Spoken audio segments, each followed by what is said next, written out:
Top three reasons why small developers don't get bigger contracts. Hey, what's going on? It's Bruce over here at HireFreelancerContracts.com. I was just a couple of people asked me what was going on as far as like, why they're having a hard time getting bigger contracts, especially being a small developer with a one or two person team or even a five-person team. A lot of times, and the reason why you guys aren't getting these bigger contracts is because you're missing three key things. The first thing that you're missing is that you do not have the right insurance. Listen, you're talking with companies that are like, $1 million companies, $1 billion companies. Why would they entrust their business to you when you're not even insured? Everybody wants the insurance because everybody wants to be protected from liability. So if you can't protect them from liability, to them, you're not an asset, you are a liability. So there's a couple of different types of insurance that your business should have. The first thing you're going to need is you're going to need what they call commercial general liability insurance or general liability insurance. Now, you'll want this to be covered for $1 million. So if something goes wrong, they can pretty much come after the insurance company, and that'll be that. The second thing that you don't need, most companies do not require you to have workers' compensation insurance unless it's something that the state requires. So you won't need to get workers' compensation insurance, which is good because workers' compensation insurance is very, very, very expensive. So you can stay away from that. The other insurance that you may want to take a look at is employer liability coverage.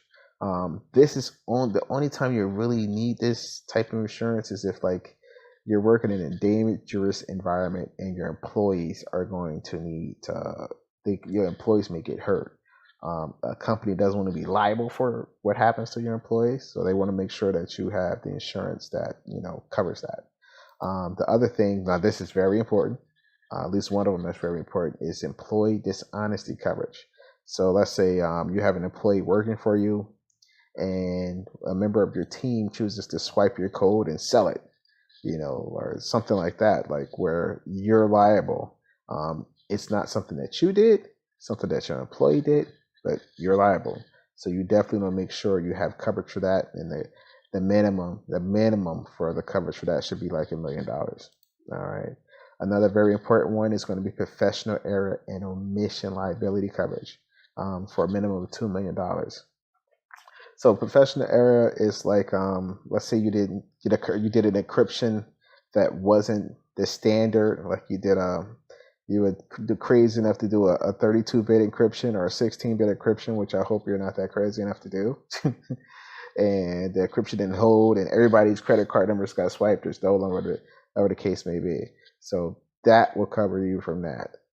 That and cyber liability coverage will cover you from those two things. Your cyber liability coverage should be at least $2 million. And you want to make sure you have that because anything can happen in today's day and age.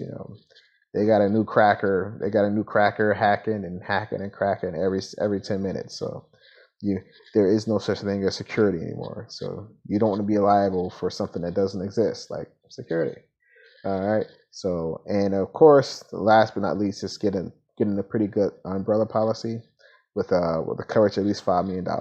Now, if it depending on how big the company is, some of this stuff will protect them, others won't. So let's say if I'm a $1 billion company, a $2 million policy ain't gonna do a damn thing for me, But if I'm a $10 million company, a $2 million policy, all right, I feel a little bit safer. So depending on what kind of project you're going at, that's how much you want to make sure you're insured for, because that's what's going to separate you from the other developers. Is that, okay, I believe in my work so much that I want to make sure that you're protected, because at the end of the day, as a customer, me myself being a customer, y'all know I'm not a coder, I'm a customer. Me myself being a customer, I want to feel safe. I want to feel protected. I want to feel like my money's protected. I want to feel like my project's protected. So security will always sell over skill. Okay, they can have the biggest team in the world, but if you can make them feel safe and secured with their money and their project, you're going to get the deal. Okay, so the next one, number 2, the reason why you're not getting bigger contracts is because you don't have a real team. You're a one-person show or a two-person show, or even if you're a 5-person show, if you don't have a real team, they don't see you as a real company. So if you don't, let's say you're doing everything, you're answering the telephone, you're doing the code, you're the code reviewer, you're the code tester, you're the code maker, you're the you're the UI, you're the UX, you're the designer. You don't have a real team. Nobody wants to deal with that. Okay, they want to. They call them in law. They have something called the separation of powers doctrine in law. So what the separation of power doctrine is, it keeps everyone in check, which is why Congress makes the law. The judicial system, like the Supreme Court, interprets the law, and the president. It seems like the president is the commander in chief, so the commander in chief can pretty much do whatever he wants to do until someone stops him. But they have these 3 separate pieces of government to keep everyone in check.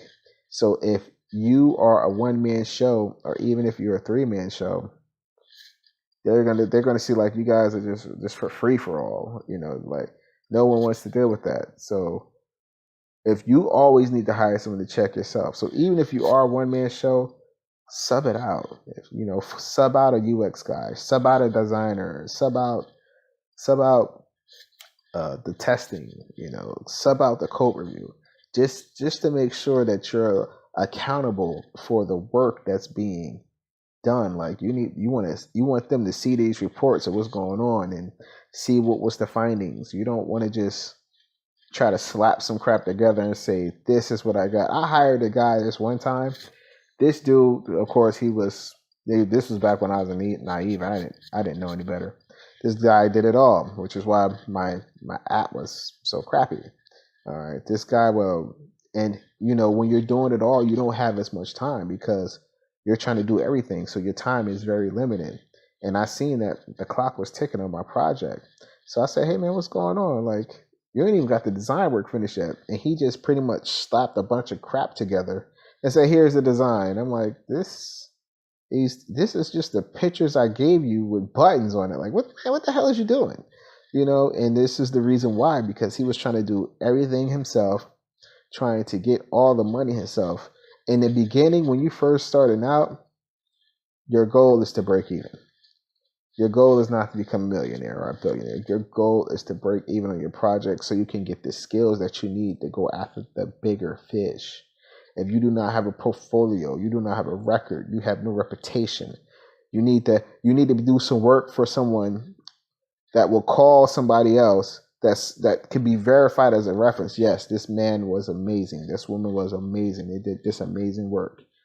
That right there is worth more than $1 million. Because that right there is always going to keep you in business and getting more business. All right. Now, the number one thing that keeps you guys from getting these bigger contracts with these bigger companies is that you guys don't know how to negotiate your contracts. They will throw a 20-page contract in front of your face, and you guys are just signing. You may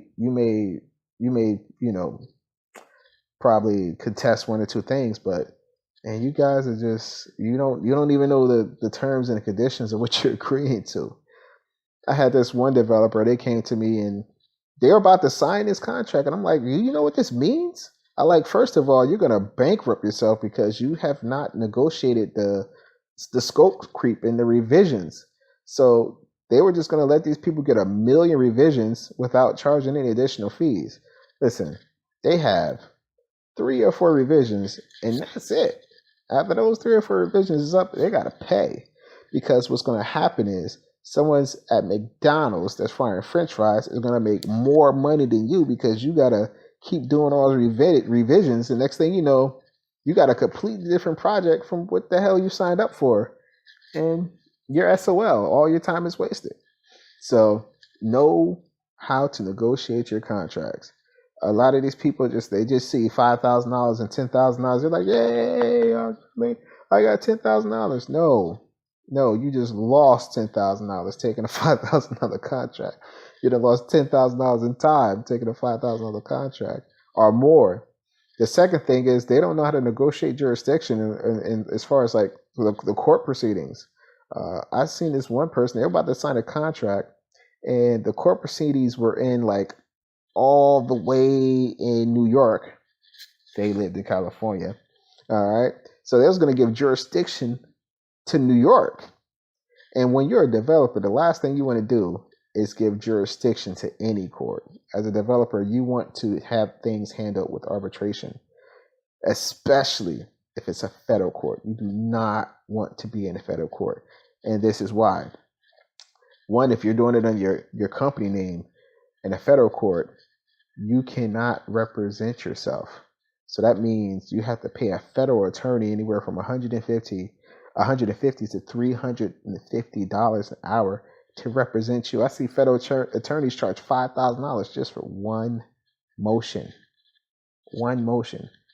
And if you're anything like these dudes out there, the only way attorneys get paid is if they bill out. So both sides are trying to file as many motions as possible because they get $5,000 a pop for them. So hell yeah, they're gonna file 10 motions. The next thing you know, you're $50,000 in attorney fees for a $5,000 project.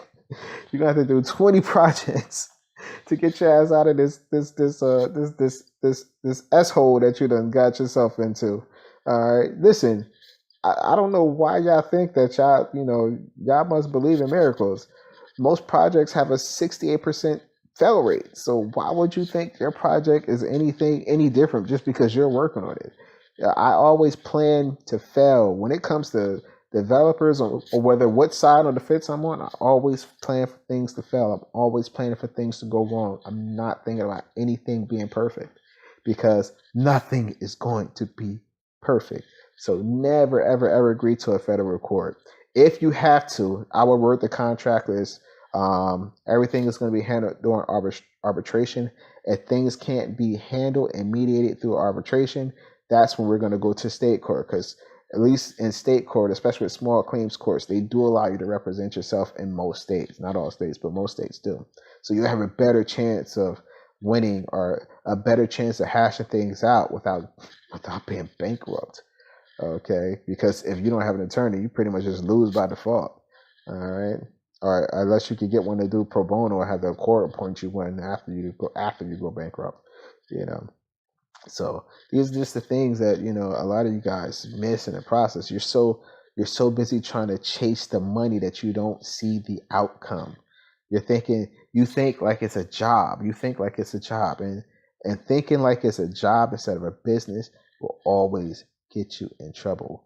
You're pricing things as if everything is going to go well, and in this industry, this is the IT industry, nothing goes well. Every week I get an update on my Facebook app. Facebook is $1 billion company, and they're updating the app every week. What do you think is going to happen to you? What do you think is going to happen to the other company that you're working for? Come on, man, stop playing. You guys kill me with this stuff. As you already know, I don't do this. I don't make any money off of doing this stuff. I do this because I'm trying to look out for y'all. My contract sell for like $3-4. I could care less about $3-4. It helps with the hosting. I mean, my hosting is about $10 a month, so yeah, it helps with the hosting. But I could care less about that. I want to save you the headache because I've seen so much, and I see the traps that you guys set for yourselves. So as a customer, I want to make sure that you know what's best for you and you're able to look out for yourself this way. Because if you're able to look out for yourself better, that means you're going to be able to look out for the customer better. So I'm helping you so you can help me or people like me. All right. If you have any questions, please, just leave them in the comments. I want everybody's opinion. I want you to leave your opinion in the comments so I can see what's going on, so we can see what's going on. And tell me some of the stories that you had, whether it be good or bad experiences as far as like getting bigger clients and getting bigger customers, so we can see what's up with that. All right. I'll talk to you soon. Please don't forget to like and share. And this is Bruce signing out.